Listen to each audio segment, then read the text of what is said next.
বিগত 3 দিন এত ভয়ঙ্কর আর এত বিশ্রী কেটেছে যে সত্যি কথা বলতে আমি যে আর ক্যামেরা অন করে কথা বলবো বা কিছু, এটা পুরো আমার মাথা থেকে বাইরে চলে গেছে। এটা না কাটিয়ে ওঠাটা ভীষণ কষ্টকর ছিল। মানে এক একটা মুহূর্ত মনে হচ্ছিল পাহাড় সমান হয়ে গেছে, মানে কাটছেই না, সময় কাটছেই না। তো বলেইছিলাম যে ভিডিও দেবো না, তারপর যখন আস্তে আস্তে সব ঠিকের পর্যায়ে আসছিল, শুধু যখন মেয়ে ঘুমাতো সেই টাইমটুকুতেই আমি এডিট করতাম। তো সেই টাইমটুকুতে এডিট করে এই 2 দিনের মানে 5 তারিখ 6 তারিখের ব্লগগুলো তোমাদের সাথে শেয়ার করেছি। তোমরা হয়তো ভেবেছিলে যে আমাদের শরীর খারাপটা এখন কিছুটা ঠিক আছে, কিন্তু 5-6 তারিখের পর আমাদের এইরকম সিচুয়েশনটা হয়েছিল। তো তোমরা এতদিন 5-6 তারিখের ব্লগগুলোই দেখছিলে। 6 তারিখ আমার চ্যানেলের জন্মদিন ছিল। ও যে ঠান্ডা লাগাটা যতটা না আকার নিয়েছে তার থেকে বেশি হয়েছে, ও খাচ্ছিল না। আমি তোমাদেরকে ভিডিওতে বলছিলাম যে সোনাই একদম খেতে চাইছে না। আর ওই দিনকে ও টোটালি সন্ধ্যে থেকে কিছু খাচ্ছেই না খেতে খেতে রাতের বেলা না মানে পুরো একদম ঝিমিয়ে পড়েছে। তো এমনও সিচুয়েশন হয়ে গেছিল, আমি ওই রাতের কথা আর মনে করতে চাই না, মানে এমন সিচুয়েশনও হয়ে গেছিল যে মনে হচ্ছিল যেন এক্ষুনি ইডিএফ এ নিয়ে যাব, কারণ ওর ডাক্তার নেই। এবার ওর ডাক্তারবাবুকে ফোন করে যার কথা উনি বলে দিয়েছিলেন, এবার ওই রাতে আমি তাকেও পাবো না, তখন 2টো বাজে, তখনও আমরা কেউ খাইনি। তো ওই রাতে আমি কাউকে পাবো না, যার কারণে তখন মনে হয়েছিল যে না, তখন আর কোনো উপায় নেই, এখন ইডিএফ এ নিয়ে যাই, কারণ মেয়ে একদম ঝিমিয়ে যাচ্ছিল। তো ওই রাতটা কোনো রকমের কাটাই। আর যেহেতু ও টয়লেটটা করছিল, ভয়ের ব্যাপারটা একটু কমেছিল তখন, মানে তার আগে পর্যন্ত করছিল না। তো সেই সমস্ত করে কাটিয়ে রাতটা ভোরের দিকে জ্বর আসে। সকালে উঠতে না উঠতেই ডক্টর যার কথা আমাদেরকে বলে দিয়েছিলেন তার কাছে আমরা নিয়ে যাই।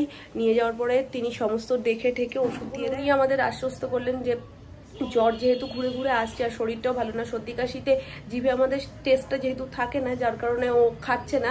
হয়তো সামনের 2-3 দিনও খাবে না, সেটা নিয়ে টেনশন করো না। লিকুইড জাতীয় জিনিস, স্যুপ, তারপরে ফলের রস, এই সমস্ত জিনিসগুলো ওকে দাও। কিছু কিছু জিনিস উনি মেনশন করে দিলেন, তো ওগুলো দিতে বললো। ওষুধ দিয়ে দিল, যেই ওষুধটা ওর প্রথম থেকে পড়েনি, শুধু জ্বরের ওষুধটাই পড়ছিল, কিন্তু সর্দি কাশিটার জন্য ওর যেন ঘুরে ঘুরে জ্বরটা আসছে। হয়তো তোমরা মানে এইটুকুনি কথাতে শুধু শুনলে, কিন্তু এই যে সময়টা এত বিশ্রীভাবে কাটিয়েছি। আমার ওষুধ চলছে, কাশির ওষুধ, তার সাথে সাথে মাথা 2 দিন ধরে এত বিশ্রীভাবে যন্ত্রণা করছে না, মানে মাথার পেছন, সামনে, এই কপালের এই জায়গায়, চোখের হাড়, ইভেন এই সমস্ত মানে চোয়াল টোয়াল সমস্ত কিছু ব্যথা করছে। মানে ঠান্ডাটা না জোর লেগে গেছে এই সিজন চেঞ্জের জন্য, মানে ভয়ঙ্করভাবে ঠান্ডা লেগে গেছে। তো এখন কিছুটা পরিস্থিতি নর্মালের দিকে, আমরা ওষুধ খেয়ে অনেকখানি বেটার আছি। এখন সোনাইও কিছুটা বেটার আছে ঠাকুরের আশীর্বাদে। মন এত খারাপ ছিল, সবার হাসি তো চলেই গেছিলো। তো সব কিছুর মধ্যে একটু মনটা যাতে ভালো হয়, তোমাদের দাদাভাই কি করেছে দেখবে, চলো দেখে নাও। 2 দিন ধরে ক্যামেরা অন করিনি, মন মানসিকতা একটুও ভালো নেই, চোখ মুখ দেখে সেটা বুঝতে পারছো। আমার না কথা বলতে গেলেই চোখে জল এসে যাচ্ছে, শরীরটা সোনাইয়ের এত খারাপ যাচ্ছে। কিন্তু এত সুন্দর একটা মুহূর্ত যে মানে কি বলবো, এটা হয়তো পরে দেখবো আর মানে তখন একটা আলাদাই আনন্দ হবে। আসো, নিয়ে আর দাঁড়িয়ে থাকছো কেন? আমি বলছি যে মেয়ে শরীর খারাপ, তাড়াতাড়ি করে এসো। তাড়াতাড়ি করে এসছে, একটা জিনিস নিয়ে এসছে আমার সাথে করে, ওকেই আগে দাও। হ্যাপি রোজ ডে মাম্মা। নাও নাও, নিয়ে নাও। এটা গোলাপ তো, গোলাপ ফুল নিয়ে নাও। তোমার কোলে না, তোমার কোলে না, একটু আমার কোলে নাও, নাও। হ্যাপি রোজ ডে মাম্মা। নিয়ে নাও, না আমাকে দাও একটা। এটা তোমার তো, happy rose day. Thank you. ওটা না পাপা দিচ্ছে, পাপা দিচ্ছে, নিয়ে নাও মাম্মা। মুখের অবস্থা দেখলে এই রকম পরিস্থিতি ছিল, মানে ফোনটা সামনে ধরবো কি, একটা যে কোনো কথা বলতে গেলেই না চোখ থেকে জল চলে আসছে। মানে এত খারাপভাবে কাটিয়েছি কটা দিন। যাক, সমস্ত খারাপ কাটিয়ে একটা নতুন শুরু ঝলমলে সকাল থেকে আজকে ব্লগটা স্টার্ট করলাম ঠাকুর ঠাকুর করে। আর সমস্ত শরীর খারাপকে দূরে সরিয়ে আবার যেন হাসি মুখে তোমাদের সাথে আনন্দ করে ব্লগ শেয়ার করতে পারি। হয়তো এগুলো কিছুই তোমাদেরকে বলতাম না, আবার নতুন করে মানে যেগুলো যা হচ্ছে সেগুলো শেয়ার করতাম, কিন্তু তোমরাই বলেছো আমাকে, দিদি সবসময় মানুষের জীবনে সবকিছু ভালো হয় না, যেমন তুমি সবসময় আমাদের সাথে আনন্দটুকু শেয়ার করো, তোমার কষ্টটুকুও শেয়ার করবে, তোমার সুখে দুঃখে সবসময়ের বন্ধু। তো সেই ভেবেই যে এই কদিন আমাদের সাথে কি হয়েছে সেগুলো তোমাদের সাথে ছোট্ট করে বললাম। তো চলো আজকের ব্লগটা এখান থেকেই স্টার্ট করছি। গুড আফটারনুন এভরিওয়ান, কেমন আছো সবাই? আশা করছি খুব ভালো আছো, সুস্থ আছো। এখন আমরা অনেকটা বেটার, আশা করি আরও সামনের দিনে বেটার হব আর তোমাদের সাথে আরও হাসি নিয়ে ব্লগটাকে স্টার্ট করি। অনেকদিন পর রান্না করে, রান্না বান্না সব মোটামুটি হয়ে গেছে। আজকে গরম গরম মাছ ভাজা হয়েছে, এই যে চলো তোমাদের দেখাই। এই যে সবার মোটামুটি খাওয়া হয়ে গেছে, দিয়ে টক ডাল হয়েছে, আর বাকিটা মামুনি দেখিয়ে দাও। এটা হয়েছে আলু ভাজা, এটা হয়েছে লাল শাক, এর মধ্যে হয়েছে করলা সিদ্ধ হয়ে গেছে, আর একটুখানি রয়েছে। হ্যাঁ, করলা সিদ্ধ সবাই খায় না তো। এই হচ্ছে লাউয়ের ঘন্ট। লাউয়ের ঘন্ট কেমন আছে এখন একটু বলে দাও। আছে ভালো, অনেক আগের থেকে অনেকটা ভালো আছে। আস্তে আস্তে এবার সব ঠিক হয়ে যাবে বলো। আস্তে আস্তে ঠিক হবে। হ্যাঁ, এবারে ঠান্ডা যার যার লাগে সবারই একই অবস্থা, সহজে সারে না। আমাদের শরীর এখন অনেকটাই ঠিক আছে, পুচকির শরীর অনেকটাই ঠিক আছে। এখন আস্তে আস্তে খাবার দাবারটা ঠিকঠাক খেতে পারলে ও আস্তে আস্তে সেরে উঠবে। 3টে দিন আমাদের বেশি ভয়ঙ্কর কেটেছে, খারাপ গেছে। সর্দি জ্বর কাশি একদম খাচ্ছিল না, সবকিছু নিয়ে চেপে ধরেছে না, সে একদম সারাদিন খ্যান খ্যান খ্যান খ্যান, আর মাকে ছাড়ে না। না, সারাক্ষণ যেতে চায় না। আম্মু দাদু ভাই ছাড়া যে মানুষ কিছু চেনেই না, সে আমাকে ছেড়ে কোথাও যাচ্ছেও না, মানে কারোর কাছে যাবে না। যা কান্না কেঁদেছে, ও হওয়া থেকে মনে হয় যা কাঁদেনি, তাই ও কেঁদে দিয়েছে এই 3টে দিনে। খুব কষ্ট পেয়েছে। ভাত খাওয়ার আগে চিন্তা হয় কি দিয়ে খাবো। হ্যাঁ, কিছুই বুঝতে পারছি না জানো, মাছ মাংস যাই খাচ্ছি জিভে কোনো কিছু বুঝতেই পারছি না যে মাছ খাচ্ছি না মাংস খাচ্ছি না কিছু।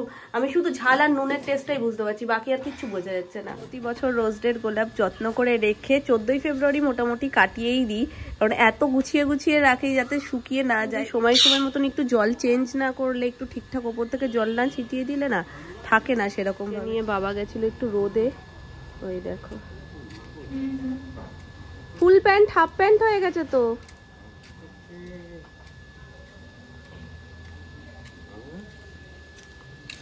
ঘেউ দেখেছো? চলো এবার ঘরে চলো। কি দারুণ যে গন্ধ বেরিয়েছে, তোমাদেরকে আমি ফোনে তো গন্ধটা শোকাতে পারছি না, দুর্দান্ত গন্ধ বেরিয়েছে। তো এটা শিখে রাখাও আমার দরকার। এবার এটাকে দুধ দিয়ে জল দেবো আর মিষ্টি, আর কিছু না। এটা তো সিম্পল তাহলে একদম। যা তোমার ছেলেকেও একটু দিও মা, নাহলে হিংসায় একদম জ্বলে পুড়ে মরে যাচ্ছে। ওর বাবাকে খেয়ে তো দিয়ে রাখো, বল কি জল জ্যান্ত প্রমাণ দেখো কতখানি রয়েছে। আমি হাফেরও কম খেয়েছি, বাকিটা সব ওর জন্য। এর মধ্যে এখন আমুল দুধ দেবো, আমুল দুধ দিয়ে একটু ঘন করবো।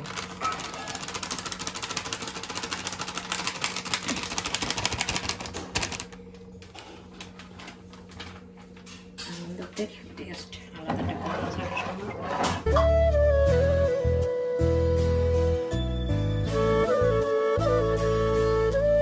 তাহলে ঠিক আছে, তুমি দাও, আমি নাচছি। দিয়ে দাও।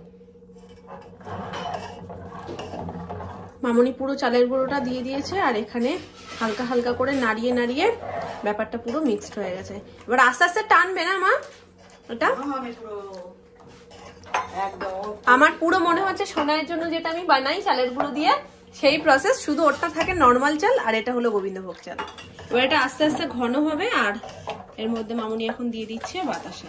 দিয়ে করলেও অসুবিধা নাই, বাতাসা দিলেও অসুবিধা নেই। বাতাসায় কালারটা একটু অন্যরকম আসে, গুড়ের মতো হয়।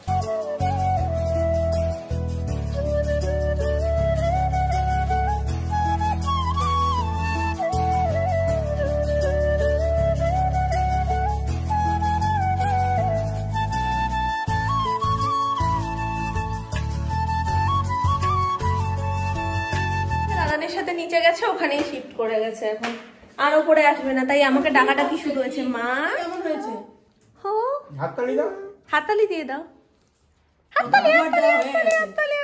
সারাদিন কিছু খাও না, কিভাবে টুনটুন করো। আমি শুধু ভাবি না খেয়ে মানুষ কিভাবে এতক্ষণ কাটাতে পারে।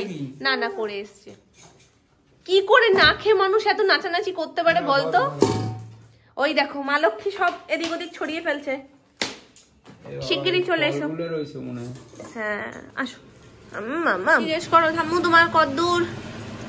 ও মা আজকে চিতই পিঠে হচ্ছে, এটা তো আমরা জানতাম না।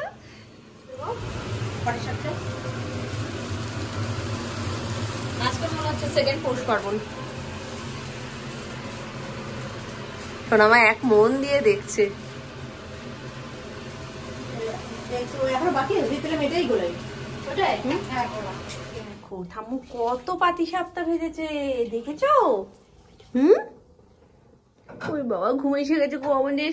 আমরা পিঠে খেয়ে ঘুমিয়ে পড়বো। কিন্তু পেয়ে গেছে কিন্তু এই ঘুমটা পুরো উধাও হয়ে গেছে, এই ঘুমটা আর দেয়ই না। রাতে এই 8টা সাড়ে 8টা নাগাদ একটা ঘুম দিত, এখন আর সে ঘুম টুম কোথায় গেছে। আর ওইটা কোথায়, সাজের পিঠেটা কোথায়? ও ঘরে রেখেছে। আর এই যে পাটিসাপটা হচ্ছে এখনো, দেখো পাটিসাপটার ব্যাটার এই যে সব পজিশন মামুনি করে উঠিয়েছে। এবার আমি মামুনিকে বলছি তুমি এবার রেস্টে যাও, আমি করছি।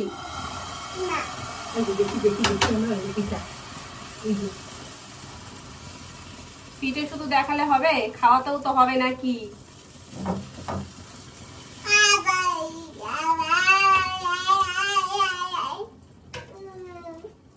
ওরে বাবা, এরকম করে রয়েছে ঠাকুর পিঠে। ভাই একটু সরে এসো, দাঁড়াও একটু এরকম করে দি। তুমি আমার ভাই। ওরে বাবা রে,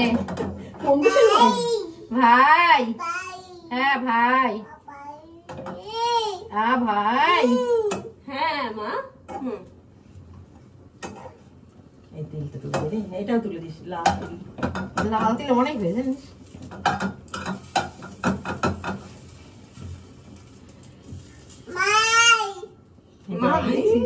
এই ডাকবে রে।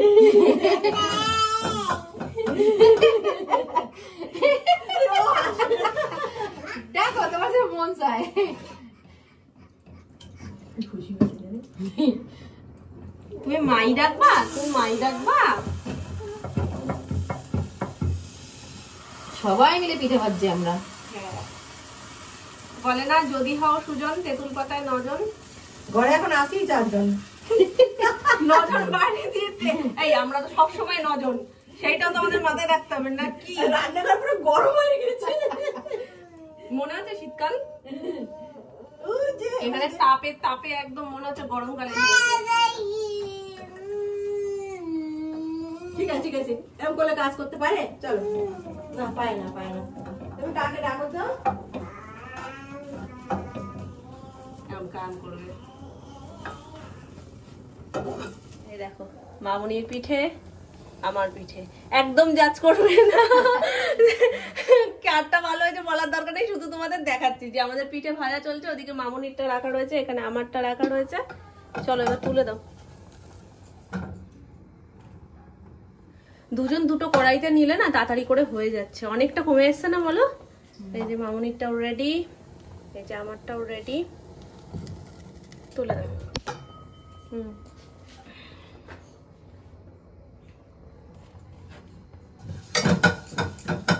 তীর আসলে যেদিক দিয়ে উড়ুক লাগবে আমারই, মানে আমি নিজের কড়াইতে তো এদিক ওদিক ছাকা খাচ্ছি, সাথে মামুনিরটাও আমি ছাকা খাচ্ছি, মানে আমি ভাবতে পারছো কি প্রো লেভেলের রাঁধুনি। মানে এই যে এখান থেকে এটা নিচ্ছি, এইভাবে হাতটা ঘোরাচ্ছি। 2-3টে উনুন জ্বালানো থাকলে হয় তাড়াতাড়ি, কিন্তু একটু ভয় থাকে, ছাকা খাওয়ার ভয়টা থাকে। ঠিক আছে, ছাকা খেতে খেতেই হয়ে যাবে পিঠে আমাদের।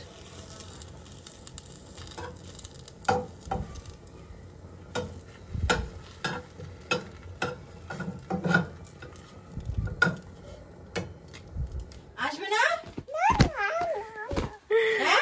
না না না না, ও আমার কাছ থেকে যাচ্ছে না, কারণ অনেকক্ষণ আমার কাছে আসে না। এবারে সোনামা যতবার নিতে আসছে ও যাচ্ছেই না, আর আমাকে জড়িয়ে ধরছে। যাবে যাবে, তুমি ঠামের কাছে যাবে?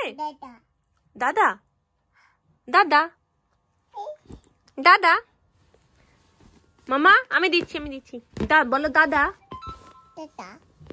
বাবা, পাপা, মামা, মা, বলো মা। আচ্ছা এরকম করবো, আচ্ছা। ওদিকে সোনার হাত, এদিকে আমার হাত। কি মজা কি মজা কি মজা কি মজা কি মজা কি, যা নিচে পড়ে গেল তো। তার খুলে এমন করছে না, আমি সব কেটে বাদ দিয়ে দিয়েছি, শুধু বেলুনটুকু রেখেছি। বেলুনটাকে সকাল থেকে এত পিটিয়েছে, ওর দশা এইরকম হয়ে গেছে। না না, সোয়েটার ফোয়েটার সব তো খুলে যাচ্ছে না না চোটে।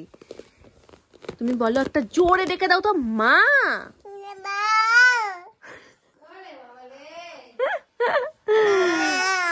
হ্যাঁ মা, কি হয়েছে মা? একটু ঠামটা বলো মা, ঠামটা বাদ দিয়ে সবই তুই বলতে পারিস। পিছন ঘুরে চলে যায় না, মনে হয় কচ্ছপ হেঁটে চলে যাচ্ছে গুড়গুড় গুড়গুড় করে। এদিকে আসো মা, তুমি এইখানে আসো, আমার কাছে আসো। আমি টাটা যাচ্ছি মাম্মা, আমি টাটা গেলাম কিন্তু, টাটা, আমি চলে যাচ্ছি। আসবে আমার কাছে, আসবে, আসো। ওলে বাবা, ওলে বাচ্চা, ওলে বাচ্চা, ওলে বাচ্চা, ওলে বাচ্চা।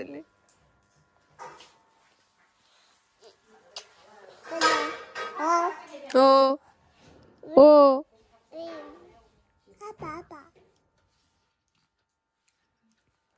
পাপা,